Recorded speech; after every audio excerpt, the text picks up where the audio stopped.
Russell viper আসলে এটা হচ্ছে তিমি মাছের মতো।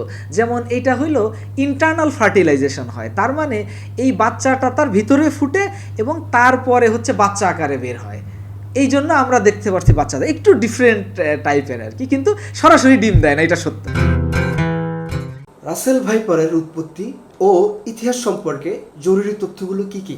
আসলে আমাদের যেই জিনিসগুলো জানা দরকার, যে আমরা আসলে জরুরি মানুষের যেই জিনিসটা জানা দরকার, অনেকেই বিভ্রান্তি ছড়াচ্ছে যে রাসেল ভাইপারের চেয়ে বিষাক্ত কোনো সাপ নাই। আমাদের কিন্তু গোখরা সাপ বলি, এগুলো কিন্তু অনেক বিষাক্ত, এবং দেখা যাচ্ছে আফ্রিকারও এরকম অনেক সাপ আছে যেটা কিন্তু আরও অনেক বেশি মানে বিষাক্ত, যেটা কিন্তু আমরা জানি না বা এটা আমাদের জানার দরকারও নাই। কিন্তু এটা নিশ্চিত আমার দেশের জন্য যে আমাদের বাংলাদেশে রাসেল ভাইপারের চেয়েও বিষাক্ত সাপ আছে। তো রাসেল ভাইপার নিয়ে ওই আতঙ্কিত হওয়ার আসলে কোনো কিছু নাই যে রাসেল ভাইপারে মানে কামড় দিলেই আমার সব শেষ হয়ে যাবে বা সাথে সাথেই মারা যাবে। এই আতঙ্কিত হওয়ার কারণে সাধারণত মানুষের যেই জিনিস হয়, মানুষের কিন্তু আতঙ্কিত হওয়ার কারণে তার কিন্তু হচ্ছে এই যে মানে এই বেঁচে থাকার ক্যাপাসিটি বা যেটা হচ্ছে মানুষের সাধারণত আতঙ্কিত হলে তার কিন্তু এই ইমিউনিটি পাওয়ারটা কিন্তু কমে যায়। তাতে এই জন্য হচ্ছে আগে আতঙ্কিত হওয়া যাবে না। আর আমাদের এই রাসেল ভাইপার সাপটা কিন্তু অনেক দিন থেকেই ছিল। যেমন 1929 সালে ভারতীয় এক গবেষক, সে তার এক বইতে 100টা সাপের কামড়ের বিষয়ে সে লিখেছে। তো ওই জায়গায়ও কিন্তু খুলনা, সাতক্ষীরা, কুষ্টিয়া এই বেল্টের মানুষের কিন্তু প্রায় 20 জনের মতো এরকম দংশিত হয়েছে, এরকম রেকর্ড কিন্তু সে করেছে। তার মানে এই সাপটা কিন্তু তখনও ছিল। আবার 2013 সালের দিকেও দিনাজপুরের দিকে তারা বলেছে যে না, এই রাসেল ভাইপার ছিল। তো এটা কিন্তু আসলে নতুন কিছু না, এটা কিন্তু স্বাভাবিক একটা ব্যাপার। কিন্তু আসলে আমি একজন পরিবেশবিদ হিসেবে যে জিনিসটা বলতে চাই, যে আসলে এই সাপটা নিয়ে আতঙ্কিত হওয়ার কারণ কি, যে আসলে জলবায়ু পরিবর্তন বা আমাদের যে আবাসস্থল কমে যাওয়ার কারণে এই সাপটার পরিমাণটা কিন্তু বেড়ে যাচ্ছে, বা এই সাপটাকে যারা খেত তারা কমে যাচ্ছে। এই জন্য একটু এবং মিডিয়া এইটাকে যেভাবে করছে, সবাই হয়তো প্রচার করছে বা মনেই করছে, একটু আতঙ্কিত হচ্ছে। এইটাই আর কি জরুরি আর কি জানা, এটা যে আমাদের আসলে ওইভাবে আতঙ্কিত হওয়ার কিছু নাই, আমাদের কিছু সতর্কতা অবলম্বন করতে হবে, তাহলে আমরা এই রাসেল ভাইপার থেকে বাঁচতে পারবো বলে আমার মনে হয়। রাসেল ভাইপার কি এই অঞ্চলের সাপ না অন্য কোনো অঞ্চল থেকে এসেছে? আসলে রাসেল ভাইপার এই অঞ্চলের বলতে কি, যে এই অঞ্চল বলতে এইটা যেহেতু আমি ইতোমধ্যে বলেছি যে 1929-এও আমাদের এই দেশে আসছে, এই দেশে দেখা গেছে, কিন্তু আমরা এটা হচ্ছে প্রায় একরকম বিলুপ্ত প্রায় একটা সাপ ছিল। তার মানে এই সাপের বিষয়টা হচ্ছে যে এইটার যেই প্রজনন ক্ষমতা, আমরা জানি প্রায় 35টা গড়ে 35টা সাপ হচ্ছে এদের প্রজনন ক্ষমতা থাকে, এবং এই সাপের বাচ্চাগুলো কিন্তু অনেকে খেত, সাপ, বেজিটেজি এরা জিনিসরা, এরা হচ্ছে এই সাপের বাচ্চা খেত। এখন দেখা যাচ্ছে কি এইটা অত প্রকট না হওয়ার কারণে কিন্তু আমাদের সামনে ওইভাবে আসে নাই। তো এই সব জায়গাতেও হয়তো বা ওইরকম ছড়িয়ে যায় নাই, বা ছিল প্রকোপটা অত বেশি হয় নাই, এই জন্য আমরা মনে করছি। কিন্তু এটা তো বেশ বছর মানে মোটামুটি তো কয়েক শত বছর তো আমার দেশে আছেই, আমি বলতে পারি। অন্য সাপ ডিম দেয় কিন্তু রাসেল ভাইপার সাপ বাচ্চা দেয়, তথ্যটা কি সত্য? এই তথ্যটা আসলে এটা বিজ্ঞানভিত্তিক একটা প্রশ্ন করেছেন। এই প্রশ্নটা একটা দারুণ একটা জিনিস, যেটা হচ্ছে রাসেল ভাইপার আসলে এটা হচ্ছে তিমি মাছের মতো। যেমন এটা হইলো ইন্টারনাল ফার্টিলাইজেশন হয়। তার মানে এই বাচ্চাটা তার ভিতরে ফুটে এবং তারপরে হচ্ছে বাচ্চা আকারে বের হয়। এই জন্য আমরা দেখতে পাচ্ছি বাচ্চাদের একটু ডিফারেন্ট টাইপের আর কি, কিন্তু সরাসরি ডিম দেয় না, এটা সত্য। কি কি কারণে রাসেল ভাইপারের উপদ্রব বাড়ছে? আমি বলছিলাম যে আসলে রাসেল ভাইপারের যে উপদ্রব বাড়ছে, এটা আসলে অ্যাজ ইউজুয়াল রাসেল ভাইপারের মতোই আছে। কিন্তু আমরা জানি, আপনি নিজেও একমত হবেন আমাদের সাথে, যে আসলে যেই জলবায়ু পরিবর্তন হচ্ছে, এই পরিবর্তনের কারণে কিন্তু আমরা দেখছি যে এই সকল প্রাণীর আবাসস্থল ধ্বংস হয়ে যাচ্ছে। আবার পাশাপাশি এটা প্রকৃতির কিন্তু একটা ভারসাম্য নষ্ট হয়ে যাচ্ছে, এবং প্রকৃতির একটা ভারসাম্য আছে, যে দেখা যাচ্ছে হরিণ ঘাস খাচ্ছে বা লতাপাতা খাচ্ছে, তো যখন হরিণের সংখ্যা বেড়ে যাবে তখন লতাপাতা কমে যাবে, বিষয়টা এরকম। হরিণের সংখ্যা তখন আবার দেখা যাচ্ছে বেড়ে যাচ্ছে। তো এখন এই রাসেল ভাইপারের এই বাচ্চাগুলোও কিন্তু অনেকে খেত, যে তার দেখা যাচ্ছে 35টা ডিম দিত, এর দেখা যাচ্ছে অর্ধেকের বেশি বাচ্চা দেখা যাচ্ছে অন্য কোনো প্রাণী খেয়ে ফেলছে, গুইসাপ বা অন্য অন্য যে বেজি তারা দেখা যাচ্ছে খেয়ে ফেলছে। কিন্তু আপনি দেখবেন যে আশ্চর্যজনকভাবে কিন্তু আমার দেশে কিন্তু এইসব বেজি বা অন্য অন্য চিল, বাজ পাখি এগুলো কিন্তু একরকম কমেই যাচ্ছে। তো এটা কমে যাওয়ার কারণে কিন্তু ওই বাচ্চাটা আর খাচ্ছে না, তার মানে কিন্তু রাসেল ভাইপারের সংখ্যাটা কিন্তু বেড়ে যাচ্ছে। এরকম নানাবিধ কারণে কিন্তু আসলে রাসেল ভাইপার বেড়ে যাচ্ছে। রাসেল ভাইপারকে নিয়ন্ত্রণে বেজি বা গুই সাপের মাধ্যমে কোনো কাজ হতে পারে কি?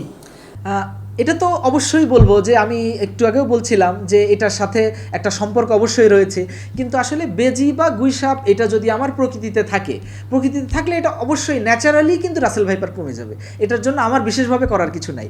কিন্তু এখন তো আপনি চাইলেই তো ওই বেজি বা গুইসাপের যেই প্রকৃতি ছিল, তার যে আবাসস্থল ছিল বা যেটা অবস্থা, এই অবস্থা তো আমরা ফিরিয়ে আনতে পারছি না, বা যে অবস্থা আছে এইটাকে কিভাবে টিকিয়ে রাখা যায়, এই পরিবেশের ভারসাম্যটা কীভাবে টিকিয়ে রাখা যায়, এটার জন্য আমাদের চেষ্টা করতে হবে। কারণ আমরা প্রতিনিয়ত বন উজাড় করছি, গাছপালা সবই ধ্বংস করে যাচ্ছি, এটা কিন্তু আমার ডিক্লাইনিং, এটা কিন্তু কমে যাচ্ছে। তো আমরা তো আরও হুমকির দিকে যাচ্ছি, সামনের দিকে। কি কি সতর্কতা অবলম্বন করা উচিত বলে আপনার পরামর্শ কি?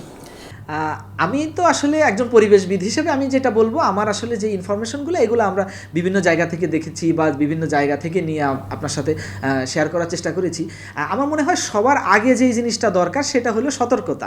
আমার সতর্ক থাকতে হবে, এবং আমার একটা জিনিস মাথায় রাখতে হবে যে আমি রাসেল ভাইপার মানে কামড় দিলে বা দংশন করলে মারা যাবো, বিষয়টা এরকম না। এবং আমাদের বাংলাদেশে রাসেল ভাইপারের চিকিৎসা আছে।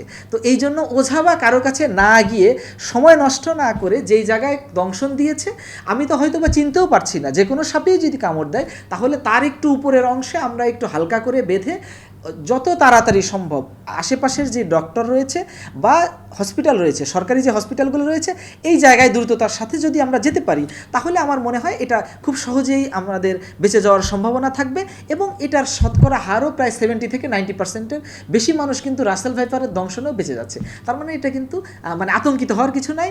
আমাদের অবশ্যই তাড়াতাড়ি হচ্ছে উপজেলা হেলথ কমপ্লেক্স বা আশেপাশের হসপিটালে যেতে হবে এবং দ্রুততার সাথে চিকিৎসা নিতে হবে, এবং 3-4 ঘন্টার মধ্যে যেতে পারলেই সাধারণত বেঁচে যাওয়ার সম্ভাবনা এবং খুব বেশি সমস্যা হবে না বলে আশা করা যায়। কৃষকের জন্য আলাদা পরামর্শ আছে কি?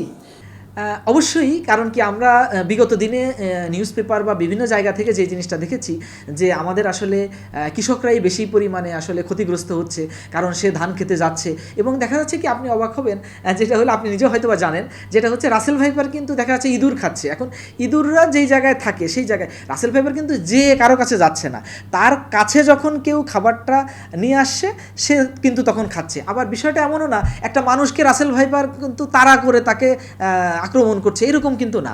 সুতরাং মানুষ যখন তার কাছে যাচ্ছে তখন সে তার আত্মরক্ষার জন্যই কিন্তু মানে তাকে সবল দিচ্ছে, তাকে বাঁচার চেষ্টা করছে।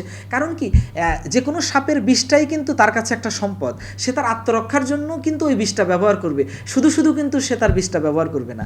এই জন্য যেই চাষি ভাইরা রয়েছে তাদের জন্য প্রথমত যেই জায়গাগুলো এরকম দেখা গিয়েছে এই জায়গাগুলোর লোকজনকে অবশ্যই সতর্ক থাকতে হবে, এবং তারা গাম বুট পরতে পারে এবং জিন্সের যদি প্যান্ট পরা সম্ভব হয়, এবং গামবুট এবং হাতে গ্লাভস বা এইভাবে একটু সতর্কতার সাথে যাতে করে এই ধান কাটতে পারে, এটা একটা।